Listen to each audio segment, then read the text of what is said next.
A clerk in a luxury jewelry store humiliates and punches an elderly black woman, accusing her of stealing, but she had no idea who her son would turn out to be. Subscribe to the channel and share this video. Write in the comments where you're watching from. The crisp morning air carried a hint of autumn as Lucille O'Neill stepped out of her car and onto the cobblestone pavement of one of the most exclusive shopping streets in the city. The reflection of the storefront's gleaming glass windows mirrored her sophisticated appearance, a tailored cream-colored suit, subtle gold jewelry that whispered elegance, and a confident stride that only years of hard-earned self-assurance could bestow. She clutched a soft leather handbag not just as an accessory but as a subtle reminder of her journey, a journey marked by resilience, triumph, and an unyielding will to create a legacy. Lucille paused for a moment, looking up at the ornate sign above the door, Belmont Jewels, Timeless Elegance. The shop had a reputation for catering to the elite, its clientele often the subject of high society columns and glossy magazine spreads. Today was a significant day for her, another milestone in the success of her foundation, which she had nurtured with the same devotion she had shown her family. She wanted something meaningful, a piece of jewelry to symbolize not just her achievements, but the lives she had touched and transformed. Stepping inside, Lucille was immediately enveloped in an atmosphere of opulence.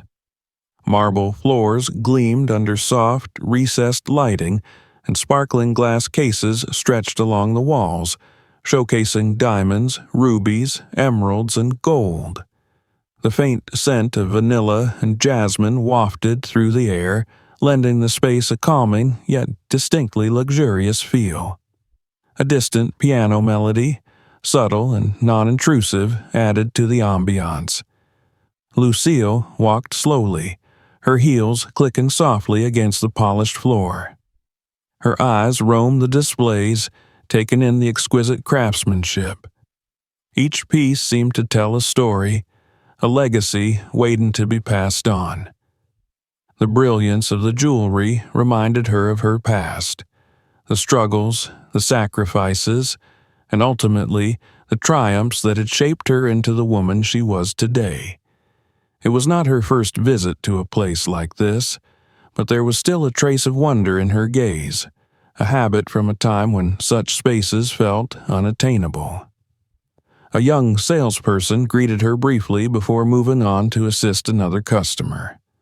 Lucille didn't mind.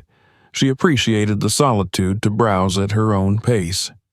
Her fingers traced the edge of a glass display case as she admired a set of emerald drop earrings. They were stunning, but her attention was quickly drawn to another display nearby, a pair of diamond earrings with intricate vintage-style settings. Something about their design struck a chord, evoking memories of a similar pair she had once dreamed of owning in her youth. As Lucille studied the earrings, a figure approached from the side. The woman wore a crisp black suit, her blonde hair pulled into a severe bun. Her expression was cool and professional, but there was an edge of impatience in her movements. Lucille smiled politely, expecting the same warmth she had encountered in similar establishments. Instead, the woman regarded her with a barely concealed air of skepticism. "Can I help you?" the woman asked, her tone clipped. She glanced at Lucille's attire, her eyes lingering a moment too long on her simple leather bag before returning to meet her gaze. "Yes, thank you," Lucille replied with calm poise. "I was admiring these earrings. They're beautiful." "They are," the woman replied, her tone flat. "Quite exclusive, though. Perhaps you'd like to see something from our other collection." She gestured toward a less prominent display. Lucille blinked, taken aback by the subtle dismissal in the woman's tone. She chose to brush it off, maintaining her composure. "I'd like to take a closer look at these," she said, indicating the diamond earrings. The woman hesitated, her lips tightening into a thin line. "Of course," she said finally, unlocking the case with a deliberate slowness that felt almost disdainful. She placed the earrings on a velvet tray, her movements brisk. Lucille bent closer to inspect the earrings, marveling at their craftsmanship. They were even more stunning up close, the diamonds catching the light in a way that seemed almost alive. She was about to ask a question when the woman's voice interrupted her thoughts. "These pieces are quite expensive," she said, her words laced with an undertone that was impossible to ignore. "Not everyone finds them accessible." Lucille straightened, her eyes meeting the woman's gaze. For a moment, she said nothing, the weight of the implied judgment hanging in the air. She knew these encounters too well, thinly veiled assumptions that belied a deeper bias. Still, she remained composed. "I understand," Lucille replied evenly. "I'd still like to consider them." The woman nodded stiffly, but her expression remained guarded. As Lucille reached out to admire the earrings again, her hand brushed the edge of the tray, causing one of the earrings to tip over. It slid off the velvet and landed on the glass surface below with a soft clink. The sound was faint, barely noticeable in the serene atmosphere of the store, but the woman reacted as though an alarm had gone off. "Careful," she snapped, her voice sharp enough to draw the attention of nearby customers. Her sudden outburst startled Lucille, who instinctively withdrew her hand. "I'm so sorry," Lucille said quickly, her voice calm but tinged with surprise. "I didn't mean to—" "You need to be careful," the woman interrupted, her tone now icy. "These are delicate pieces, not something to be handled recklessly." Lucille felt the heat rise in her cheeks, not from guilt, but from a growing sense of indignation. She had apologized. There was no need for this level of condescension. She wanted to walk away, to leave the store and spare herself further indignity, but a quiet resolve rooted her in place. Before she could respond, the woman's expression shifted, hardening into something colder.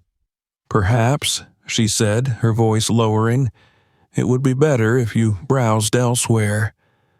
The words hung in the air, heavy with implication. Lucille felt the weight of them settle into her chest, a familiar sting she had encountered too many times in her life. Her mind raced, not with anger, but with a deep, aching disappointment. She thought of her foundation, the lives she had worked tirelessly to uplift, and the ideals she had fought for. And yet, here she was, reduced in an instant to a stereotype in the eyes of a stranger. Lucille met the woman's gaze, her own steady and unflinching. "I'm here to shop," she said firmly, "the same as anyone else." The woman opened her mouth to respond, but whatever she intended to say was lost in the arrival of another figure, a tall man in an impeccably tailored suit, his confident stride commanding attention as he entered the store. Lucille turned her head, a faint smile breaking through the tension as recognition dawned. It was her son, Shaquille O'Neal. Lucille O'Neal's composed demeanor barely wavered as she watched the woman behind the counter fumble to regain her icy composure. The unexpected arrival of her son, Shaquille, brought a brief reprieve from the charged tension, but the sting of the salesperson's remarks lingered. Shaquille's towering presence, a figure synonymous with success and respect, seemed to momentarily silence the room. His tailored suit and confident gait matched the refined elegance of the store, yet there was no mistaking the undercurrent of protective authority in his dark eyes as he approached his mother. "Mom," he greeted warmly, his deep voice resonating through the quiet shop. He leaned down to place a gentle hand on her shoulder. "Everything okay?" Lucille managed a smile, though her gaze briefly flickered back to the salesperson. "It's fine," she said softly, unwilling to escalate the situation in front of him. But Shaquille's sharp instincts didn't miss the subtle strain in her tone, or the slight redness in her cheeks. His eyes moved to the woman behind the counter, who now stood rigid, her earlier confidence replaced by visible discomfort. "Is there a problem here?" he asked, his tone calm but edged with unmistakable authority. The woman hesitated, the weight of his question hanging heavily in the air. "No, sir," she said quickly, her voice lacking its earlier sharpness. "Your mother was just browsing." Shaquille's gaze lingered on her for a moment longer before he nodded, allowing the tension to subside.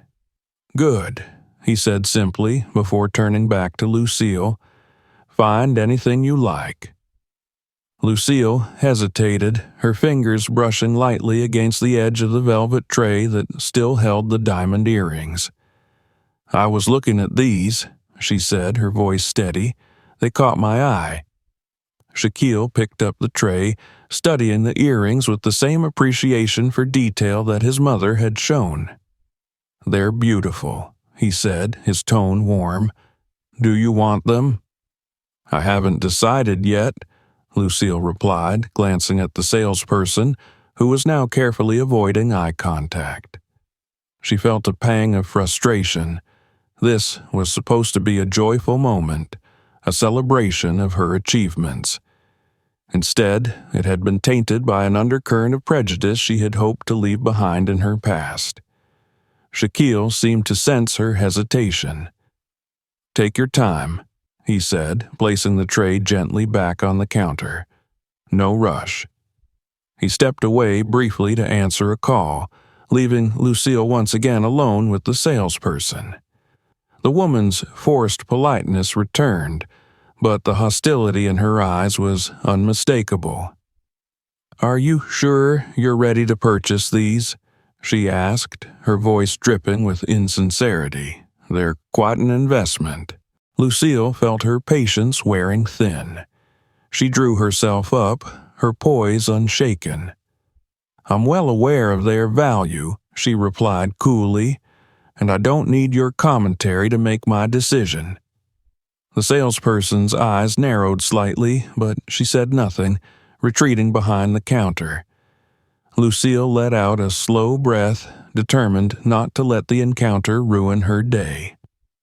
She returned her attention to the earrings, reaching out once more to admire their intricate design. As she did, her hand brushed against the tray, causing one of the earrings to slide precariously close to the edge. It happened in an instant. The earring tipped over, falling to the floor with a faint clink that seemed to echo through the shop. Lucille immediately crouched down, her movements careful as she reached for the earring. "I'm so sorry," she began, her voice steady but tinged with embarrassment. Before she could retrieve it, the salesperson's voice cut through the air like a knife. "Stop right there," she snapped. The sudden sharpness in her tone made Lucille freeze, her hand hovering inches above the fallen earring. "Don't touch it." Lucille looked up, startled by the woman's harshness. I said, don't touch it," the woman interrupted, her eyes blazing with a mix of disdain and accusation. She moved around the counter quickly, her heels clicking sharply against the polished floor. "You've done enough." Lucille straightened slowly, her brow furrowing. "I don't understand." "Oh, I think you do," the woman said coldly, crossing her arms. "You thought you could just slip it into your pocket, didn't you?"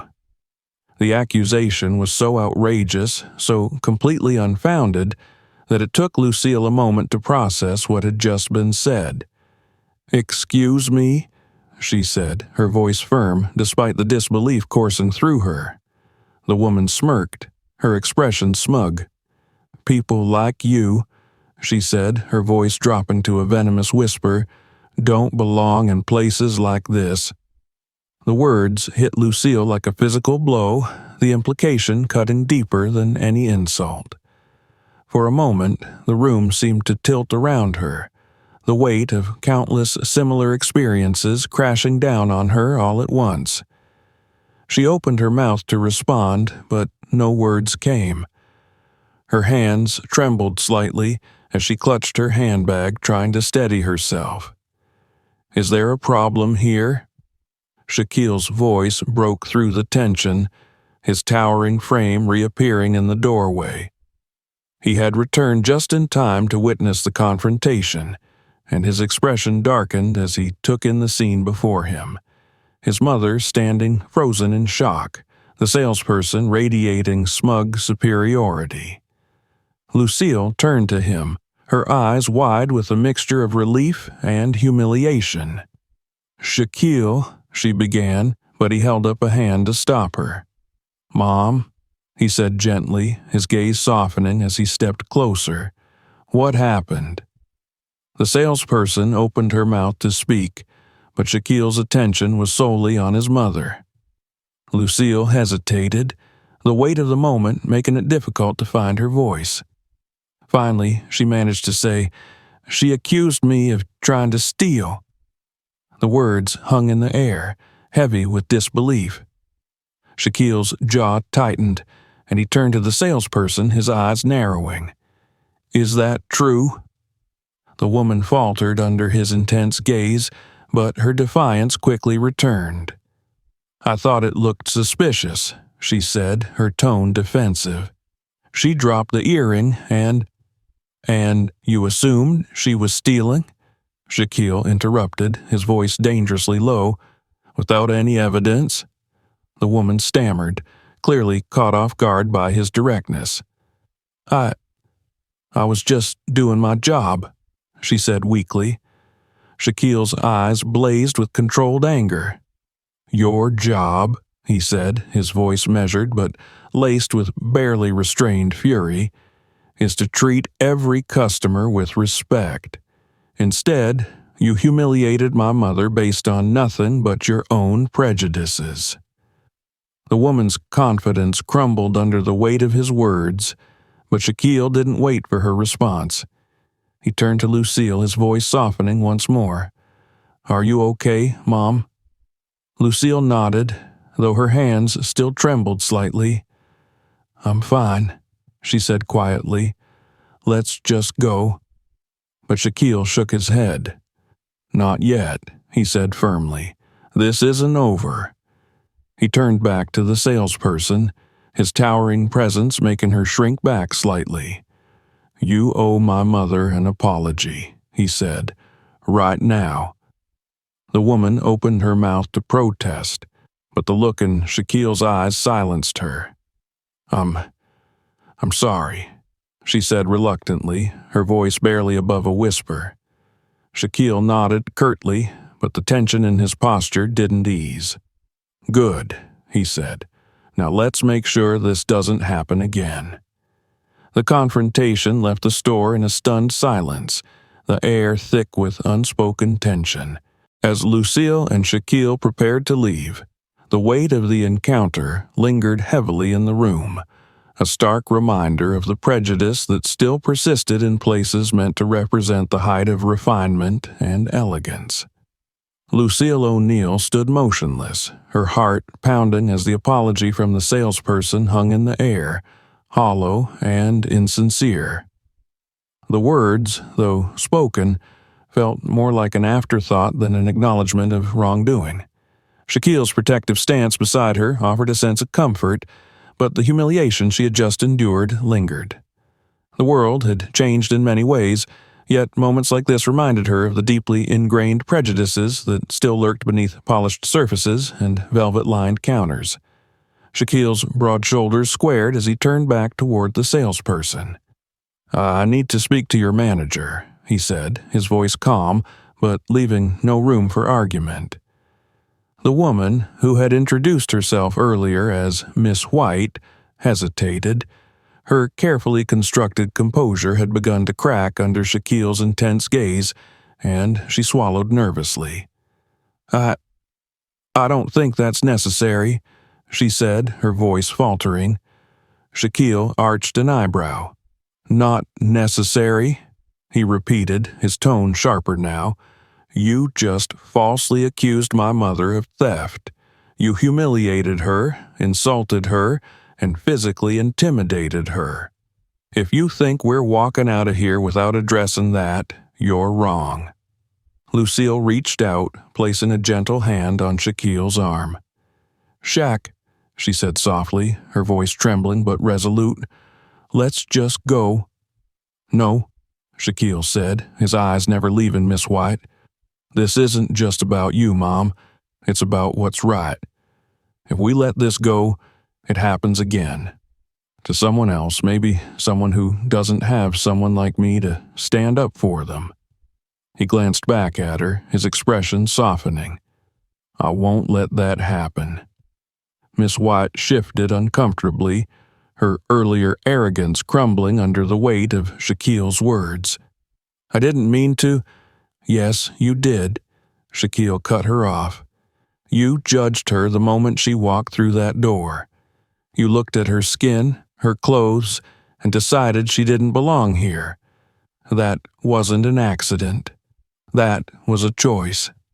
Lucille felt a pang in her chest as Shaquille's words echoed in the quiet room. She had spent years trying to rise above the assumptions and judgments, working tirelessly to create a life defined by dignity and success. Yet here she was, once again, reduced to stereotypes and suspicion. Miss White opened her mouth to respond, but before she could speak, a second voice interrupted. Is there a problem here?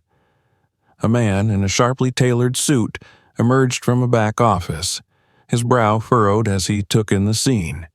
He appeared to be in his early 50s, with salt and pepper hair and an air of authority. Lucille immediately recognized him as the store manager, his name tag reading Daniel Carlisle. Mr. Carlisle, Miss White said quickly, her voice wavering, I was just explaining why you accused my mother of stealing. Shaquille interjected, his tone dangerously calm. Carlisle's eyes flicked from Shaquille to Lucille and then back to Miss White. Accused of what? He asked, his expression darkening. Miss White, is this true? Miss White floundered, her confidence completely shattered now. I thought she was trying to take the earring, she stammered. She dropped it, and it looked like what? Shaquille interrupted. Like she didn't belong here? Like she didn't deserve to handle something this expensive? Admit it. You made an assumption based on how she looks. Carlisle's face paled as he realized the gravity of the situation. Miss White, he said, his voice clipped, go to my office, now. Miss White hesitated, her eyes darting nervously between Carlisle and Shaquille. When neither man backed down, she turned and hurried toward the back of the store, her heels clicking loudly against the floor. Carlisle turned back to Lucille, his tone softer but no less serious. Mrs. O'Neill, I'm deeply sorry for what just happened. This is not how we treat our customers. Lucille straightened her shoulders, drawing on decades of strength that had carried her through far greater storms. I appreciate your apology, Mr. Carlisle, she said evenly, but this is bigger than one salesperson's behavior. Carlisle nodded, clearly uncomfortable but aware of the weight of the moment. I understand, he said. I'll handle this situation appropriately. Miss White's actions were completely unacceptable. Shaquille stepped forward. That's not enough, he said. You need to make sure this doesn't happen again. Not just to my mother, but to anyone who walks through that door. Carlisle nodded again. I will, he promised. We'll review our training procedures and address this issue immediately. Lucille let out a slow breath, feeling some of the tension begin to ease. But before she could respond, the door to the store burst open and two uniformed police officers strode inside. "Is there a problem here?" one of them asked, his eyes scanning the room before landing on Lucille. Lucille's heart sank. The sight of the officers, broad-shouldered, authoritative, and already on high alert, stirred something primal within her, a deep-rooted fear that she had tried to bury over the years. She felt Shaquille's arm tense beside her, and she knew he felt it too. "Who called the police?" Shaquille demanded, his voice low and controlled. Miss White appeared in the doorway to the back office, her face pale but defiant. "I did," she said. "I thought—" "You thought wrong," Shaquille snapped, cutting her off. "You had no reason to call the police. No crime was committed here." The officers exchanged glances, clearly unsure how to proceed. "We were told there was an attempted theft," one of them said, his tone neutral but firm.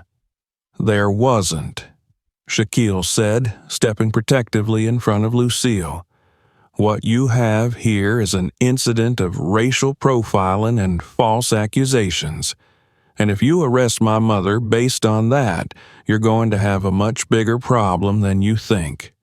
Lucille felt tears prick at the corners of her eyes, but she refused to let them fall. She had spent too many years fighting to be seen for who she truly was, not who others assumed her to be. She wouldn't let this moment break her. Carlyle stepped forward, clearly trying to defuse the situation. "Officers, this is a misunderstanding," he said quickly. "There's no need for—" "Actually," Shaquille interrupted, his voice steady, "I think you should stay, because we're not leaving until this situation is handled properly." The room fell silent, the weight of Shaquille's words settling over everyone present. Lucille stood tall beside him, her heart still pounding, but her resolve hardening. This wasn't over, not by a long shot. The tension in the jewelry store was thick enough to cut, pressing down on every corner of the room like an oppressive weight. Lucille O'Neill stood in the center of it, her shoulders squared but her heart racing. The arrival of the police officers had shifted the dynamic yet again, and though she had spent her life cultivating grace and composure, this moment threatened to unravel everything. She could feel the stares from the other customers, the curiosity, the judgment, the silent assumptions, and it made her skin prickle. Shaquille O'Neill stood firmly beside her, his towering frame a shield against the hostility in the air. His presence, so commanding and assured, seemed to hold the entire room captive. The officers, who had entered with authority, now found themselves visibly hesitating under his intense gaze. He wasn't just a man defending his mother. He was a force demanding justice. "Let's start over," Shaquille said, his voice measured but edged with steel, "because what I see right now is two officers responding to a call based on nothing but an assumption. And I want to know why my mother, a woman who walked into this store to buy a pair of earrings, is being treated like a criminal." The first officer, a stocky man with graying hair, cleared his throat. His partner, younger and visibly more nervous, shifted uncomfortably. "Sir, we were told there was an attempted theft," the older officer said, his tone carefully neutral. "We have to investigate any report we receive." Shaquille's eyes didn't waver.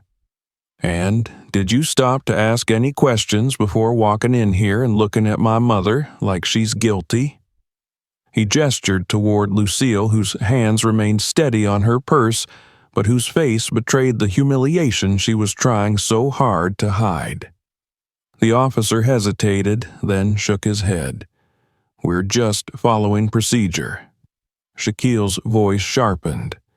"No, what you're doing is following prejudice. Let me guess. You didn't ask to see the security footage before making a judgment." You didn't question the person who called you, did you?" The younger officer spoke up, his voice softer but defensive. "The call came from an employee who claimed there was suspicious behavior. We acted on that information." Shaquille's laugh was humorless. "Suspicious behavior? You mean browsing for earrings? Is that suspicious now? Or was it suspicious because my mother is black and wearing a coat you didn't think looked expensive enough?" Lucille placed a hand on his arm, a silent plea for calm, but Shaquille wasn't finished. He turned his attention to Miss White, who lingered near the back of the store, her arms crossed and her face pale but defiant. She flinched under his glare but quickly masked it with feigned confidence. "You called the police," Shaquille said, his voice lowering but gaining intensity. "You saw my mother admiring a pair of earrings, and instead of helping her, you humiliated her. Then you physically intimidated her." His voice rose slightly. "You pushed her." Miss White's face turned red. "I didn't." "You did," Shaquille snapped, cutting her off, "and it's on camera." At those words, the officers exchanged looks, their earlier certainty beginning to crack. The older officer cleared his throat again. "We'll need to see that footage."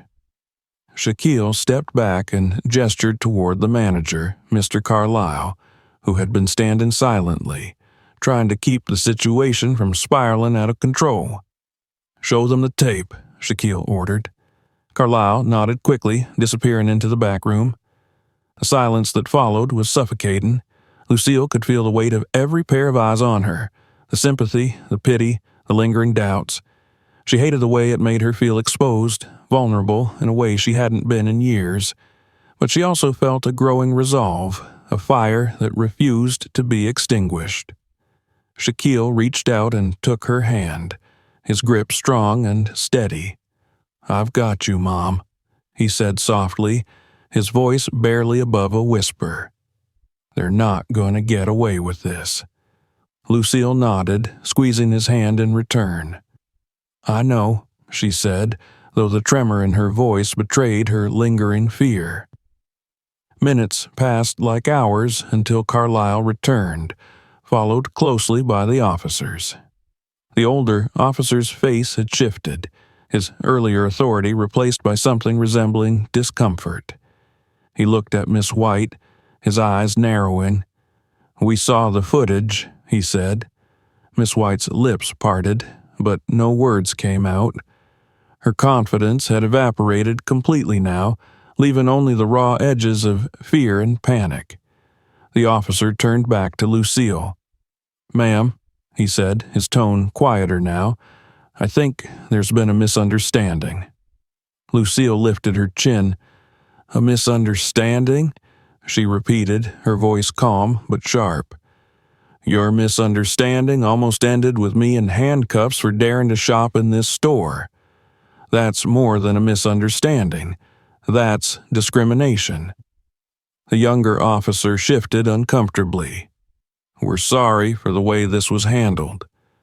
Shaquille stepped forward again. "Sorry isn't enough," he said. "You came in here and treated my mother like a suspect without asking a single question.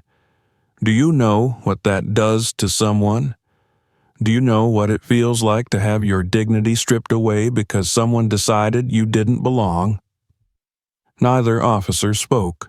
The silence stretched on until Shaquille exhaled, forcing himself to calm down. "We'll deal with you later," he said.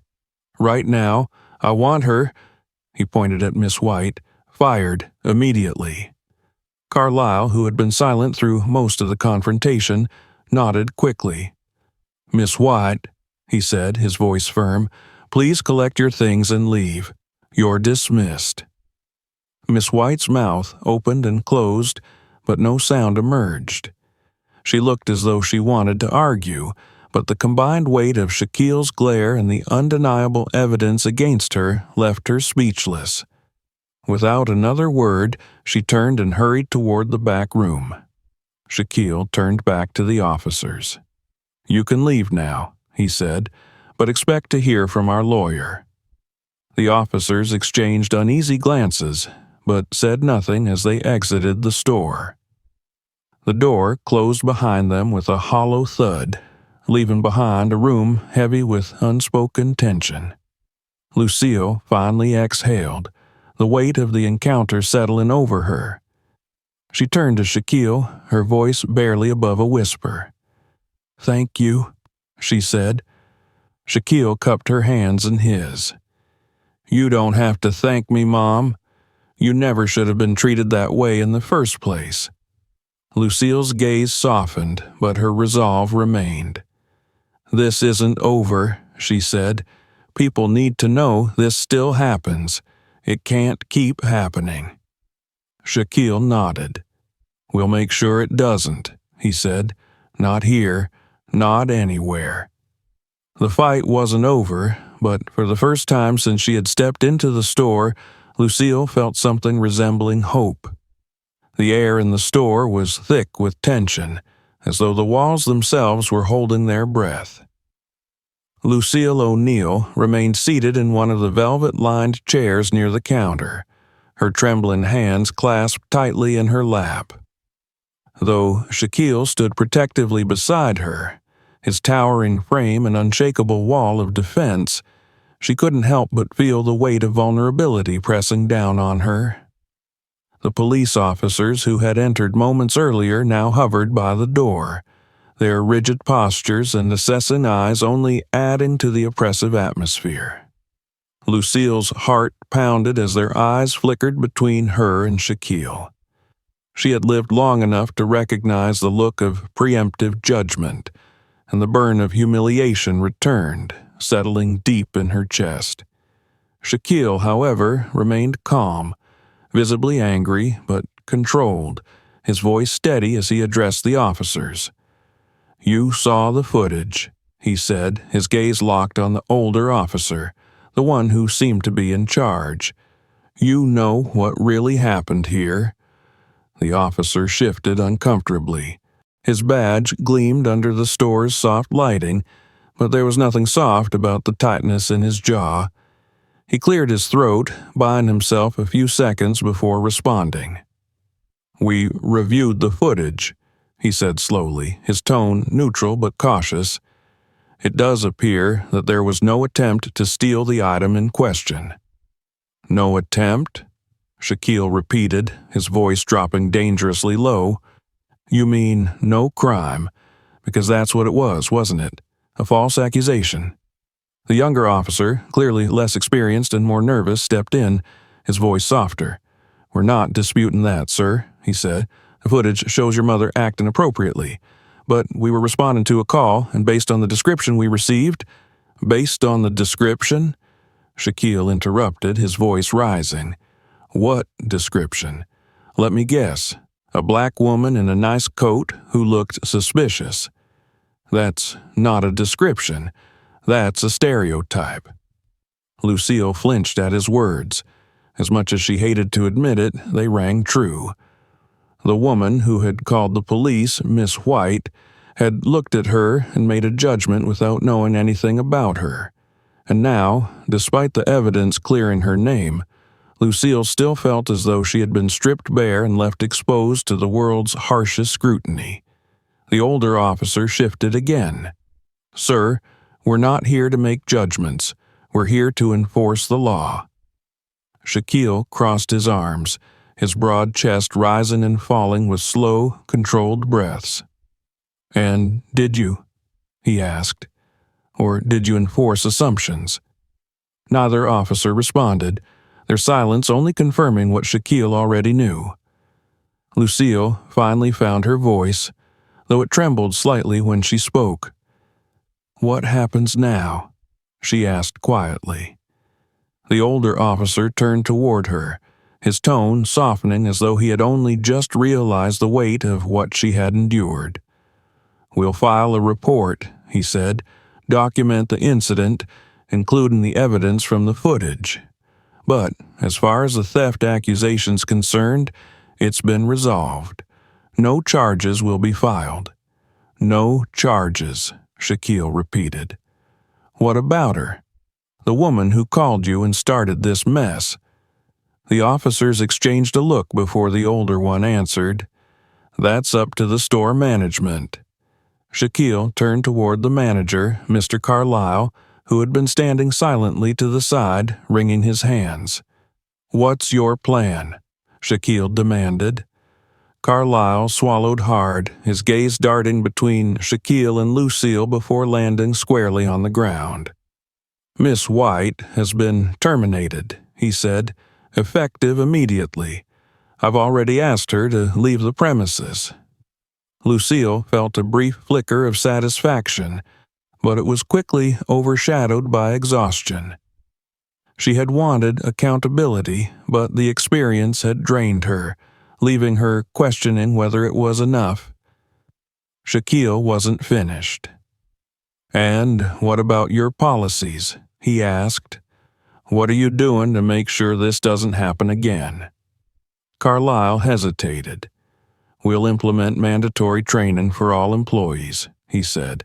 Sensitivity training, diversity awareness, whatever is necessary to prevent another situation like this.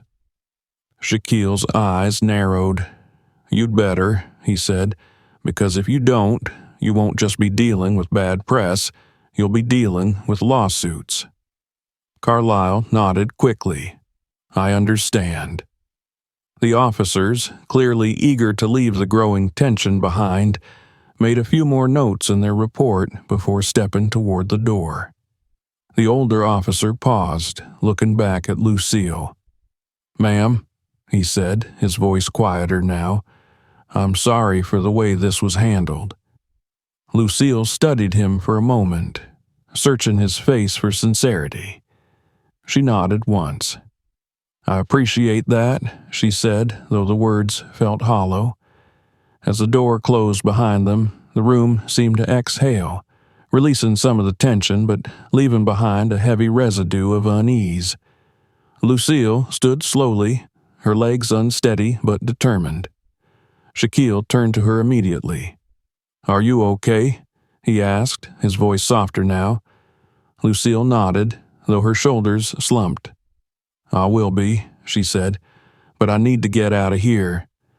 Shaquille nodded and gently guided her toward the door, pausing only to glare at Carlisle one final time. This isn't over, he said. The manager swallowed nervously. Understood. As they stepped outside, the cool air hit Lucille's face like a bomb. But even as she inhaled deeply, trying to steady herself, the weight of the experience clung to her. She had spent her life fighting to rise above assumptions, to prove her worth through actions and integrity.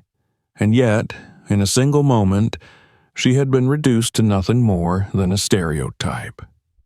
Shaquille's voice broke through her thoughts. We'll make this right, Mom, he said. I promise. Lucille looked up at him, the determination in his eyes reigniting something within her, a resolve that had carried her through life's hardest battles. This isn't just about me, she said softly. It's about all the people who've been through this and didn't have someone like you to fight for them. Shaquille nodded. Then let's fight for them too. Lucille squeezed his hand. We will. As they walked toward the car, the weight of the moment still heavy, Lucille felt something shift inside her. She wasn't just a victim of this injustice. She was a survivor, and she wouldn't let this experience be the end of her story. It would be the beginning of something bigger, something that mattered.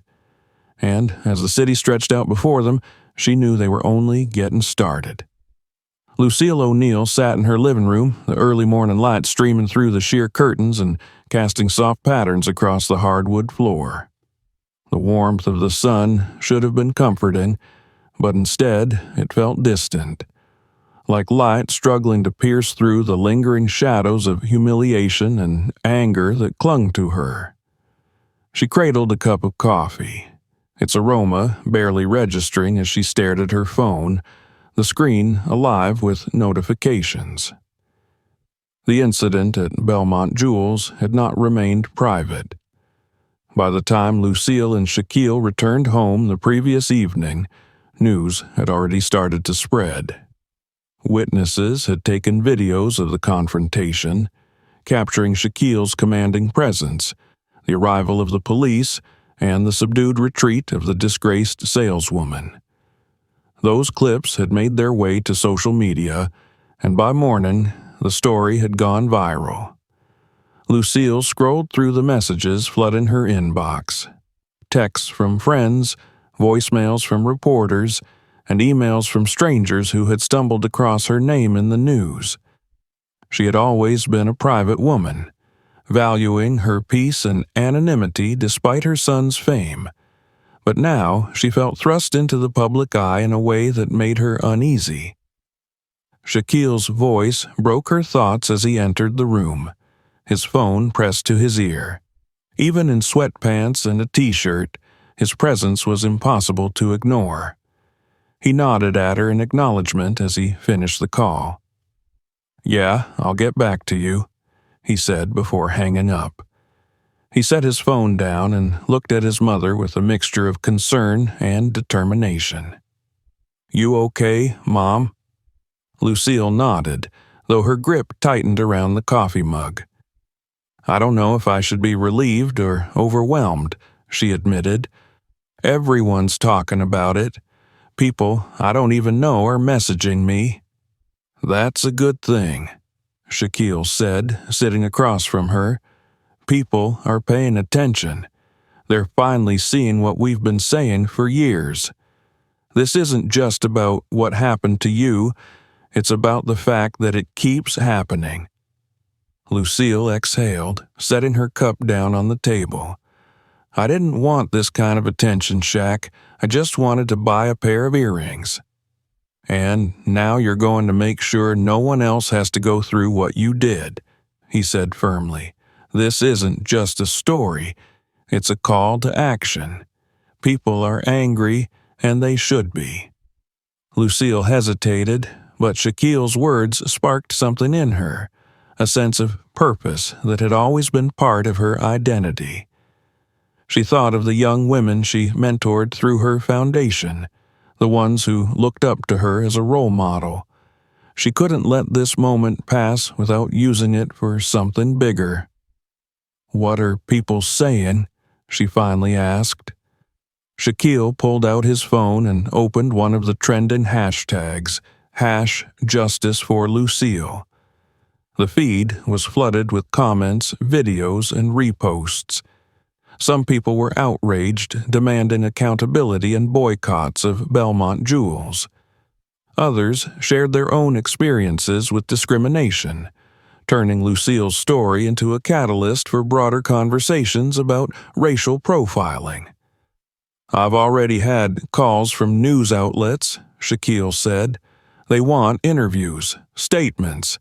Even the mayor's office reached out this morning." Lucille blinked. "The mayor?" Shaquille nodded. "They're under pressure to respond. People are asking what's being done to stop this kind of thing from happening." Lucille leaned back in her chair, her thoughts racing. She had spent her life teaching others to stand tall in the face of adversity, but now she was being asked to do it herself, publicly and on a scale she hadn't anticipated. "What do you think I should do?" she asked quietly. Shaquille leaned forward, his voice steady. "Tell your story, Mom. Be honest about what happened and why it's wrong. People need to hear it from you, not just because you're my mother, but because you've lived through this kind of thing before. You know what it feels like." Lucille nodded slowly, the weight of the responsibility settling on her shoulders. "I'll do it," she said. The first interview came later that day. A local news crew set up cameras in her living room, their presence a stark reminder of how quickly private moments could become public spectacles. Lucille smoothed her blouse, her fingers trembling slightly as the reporter began asking questions. She spoke about the incident in calm, measured tones, but as she recounted the moment Miss White accused her of theft, her voice wavered. She described the humiliation, the disbelief, and the fear she felt when the police arrived. But then she shifted, her tone hardening as she talked about resilience and the need for change. "This isn't just about me," she said, looking directly into the camera. "It's about everyone who's ever been judged for the way they look.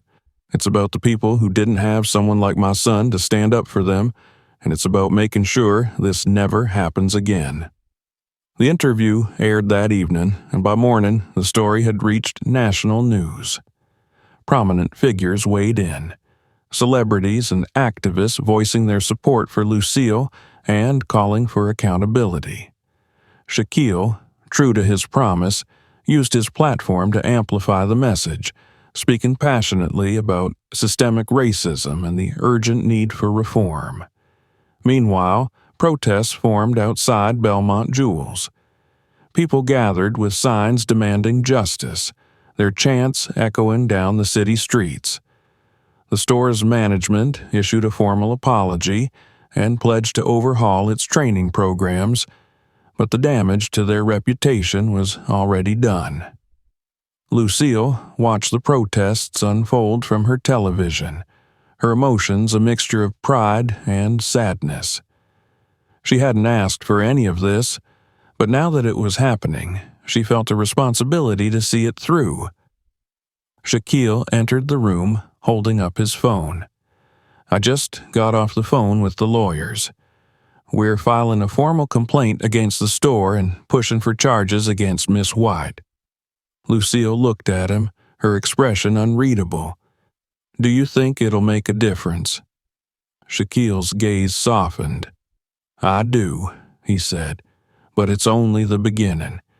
We need to make sure this isn't just another story people forget in a week." Lucille nodded, her resolve hardening.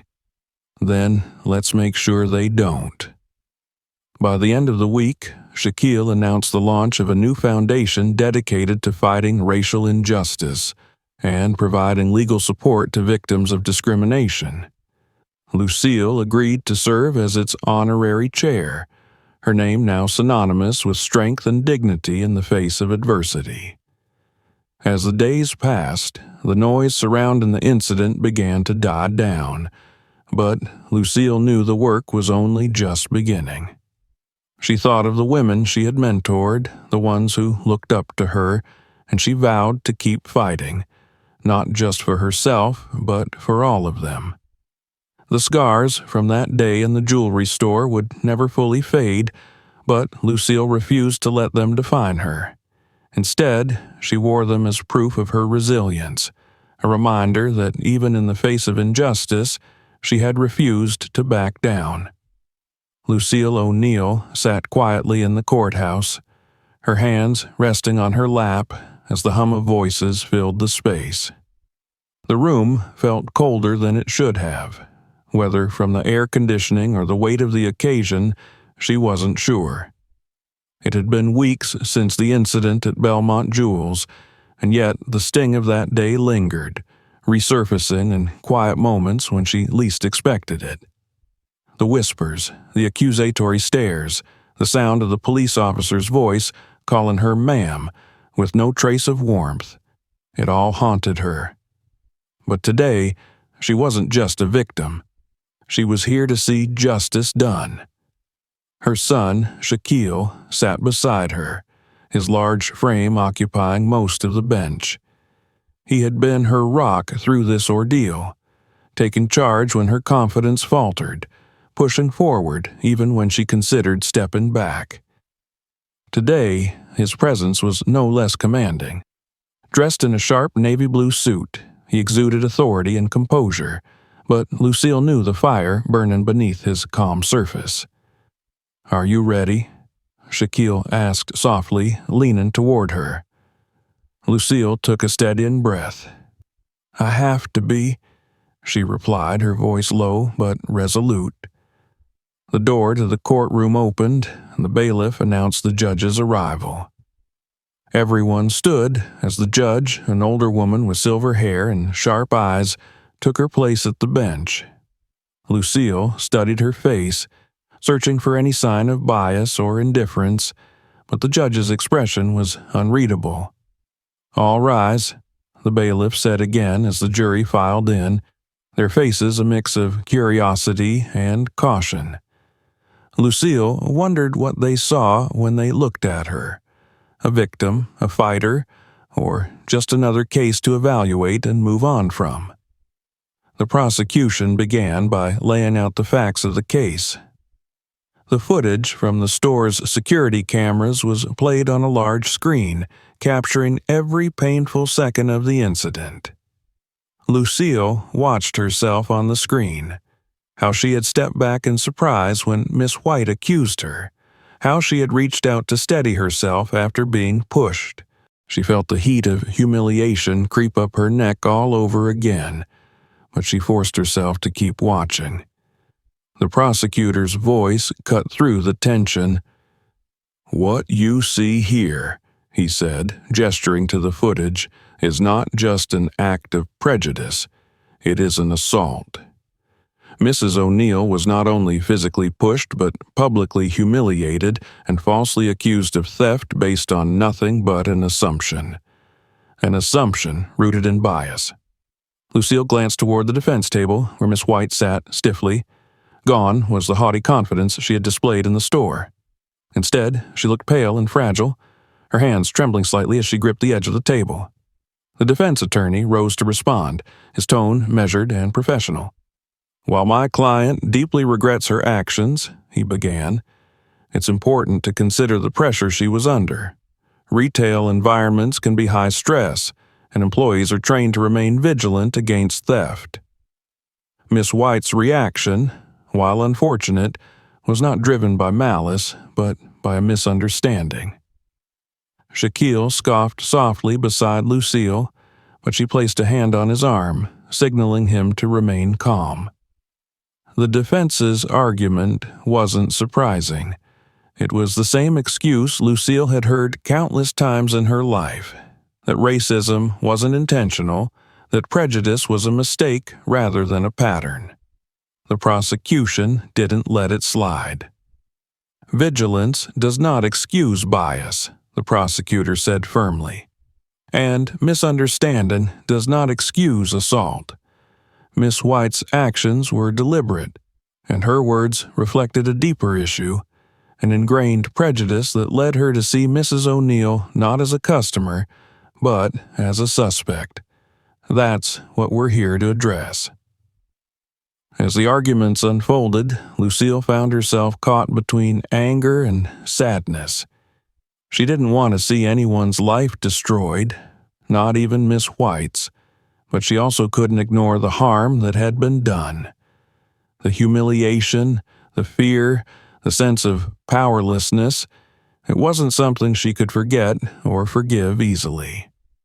When the time came for the jury to deliberate, the room fell into a tense silence. Lucille sat with Shaquille, her hands clasped tightly together, her mind racing through the possibilities.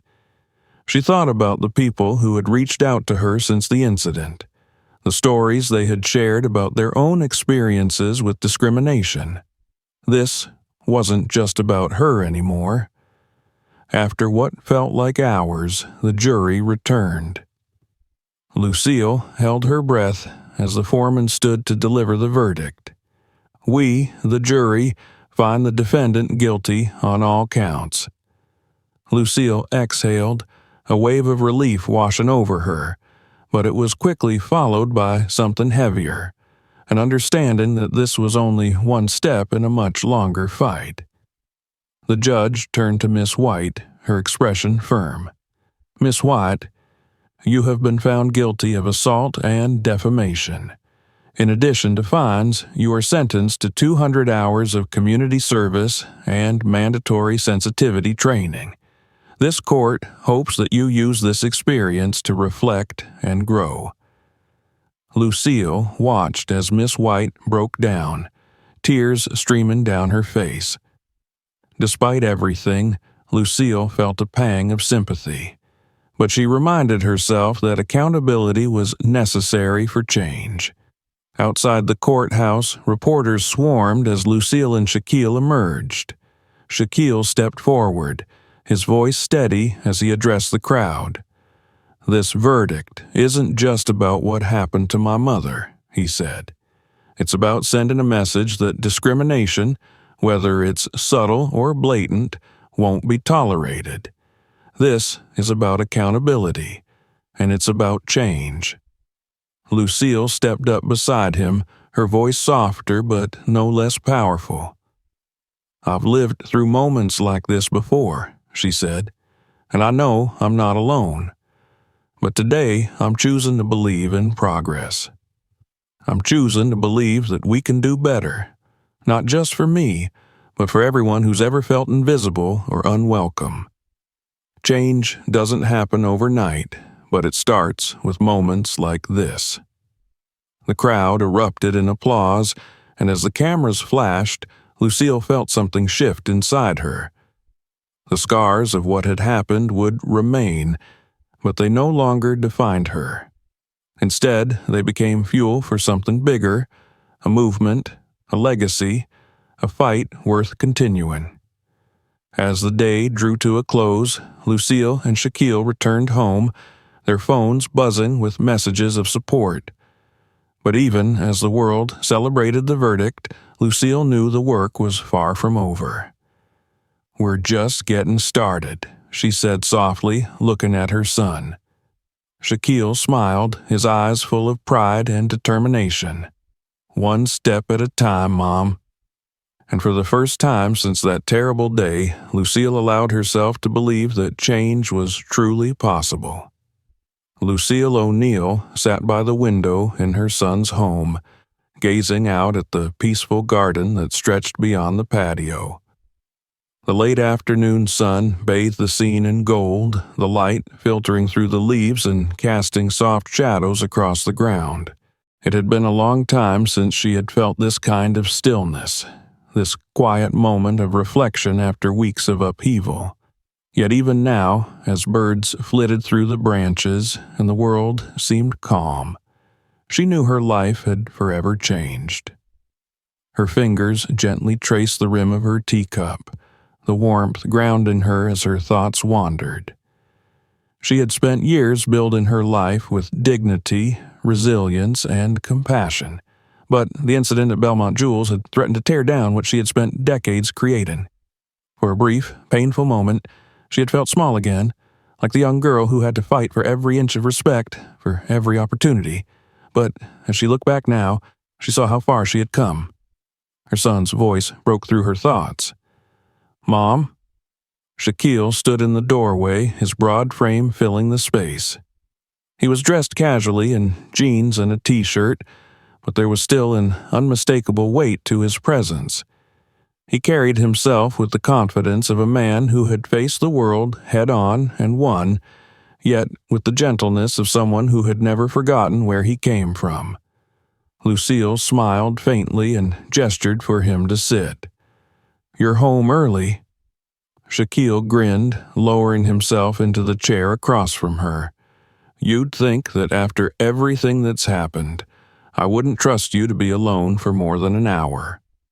Lucille laughed softly. "I think I can handle myself just fine." His expression grew more serious as he leaned forward, resting his elbows on his knees. "How are you really, Mom?" Lucille hesitated, then set her cup down carefully. "Tired," she admitted, "but hopeful." She paused, searching for the right words. "I keep thinking about all the people who reached out after the story went public. Their letters, their emails, so many of them shared their own experiences. It's overwhelming, Shaq, and it's heartbreaking." Shaquille nodded. "That's why we're doing this," he said firmly. "That's why we're not letting it end here." He reached into his pocket and pulled out a folder, placing it on the table between them. "The paperwork's finalized," he said. "The foundation is officially up and running." Lucille's eyes widened as she reached for the folder, opening it to reveal the documents inside. The name at the top caught her breath: the O'Neill Foundation for Equality and Justice. She ran her fingers over the words, her heart swelling. "You really did it," she said softly. "We did it," Shaquille corrected. "This foundation isn't just about me or you. It's about making sure no one else has to feel the way you did that day." Lucille nodded, emotion tightening her throat. She thought back to the courtroom, to the faces of the jurors as they delivered the verdict, to the tearful apology Miss White had offered after the sentencing. It hadn't erased the pain, but it had been a start. And this foundation, felt like a continuation of that justice. "Tell me about the programs," she said, eager to hear more. Shaquille leaned back, his eyes lighting up as he spoke. "We've already started partnering with legal teams to offer free representation to victims of discrimination. We're also developing training programs for businesses, real training, not just a checkbox exercise. And we've got outreach programs lined up for schools, teaching kids about inclusivity and respect early." Lucille listened, pride swelling in her chest. She could already picture the impact they would make, the lives they could touch. "And you, Mom," Shaquille continued, "are going to be the face of it."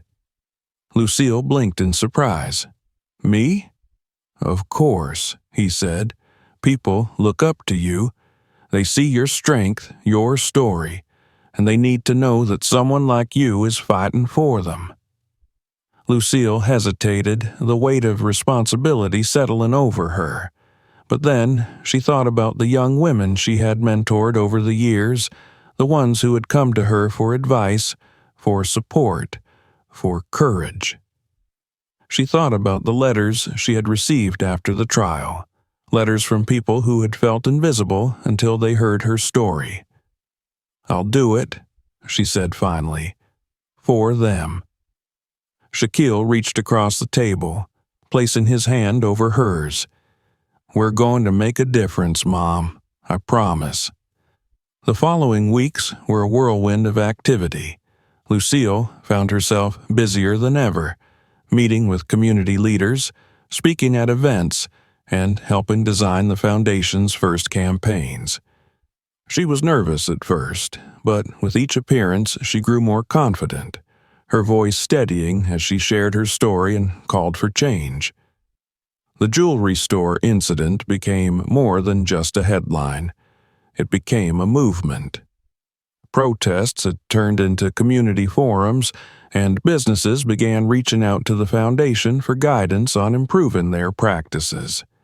Even Belmont Jewels had undergone sweeping changes, hiring new staff and implementing strict training programs. One afternoon, Lucille decided to visit the store. She hadn't planned on going back, but something inside her felt unfinished. When she stepped through the doors, she was greeted not with suspicion, but with warm smiles and genuine welcomes. The manager, Mr. Carlyle, approached her immediately, his posture apologetic but sincere. "Mrs. O'Neill," he said, "I can't thank you enough for giving us the opportunity to do better. We're still learning, but I promise you we're committed to change." Lucille nodded, her heart lifting. "I'll hold you to that," she said with a small smile. Later that evening, as she and Shaquille sat on the porch, watching the sun dip below the horizon, Lucille felt a sense of peace she hadn't felt in weeks. "You did good, Shaq," she said softly. "You stood up for me when I couldn't stand up for myself. And now you're standing up for so many others." Shaquille shook his head. "You're the one who taught me to do that, Mom. I just followed your lead." Lucille smiled, her eyes shining.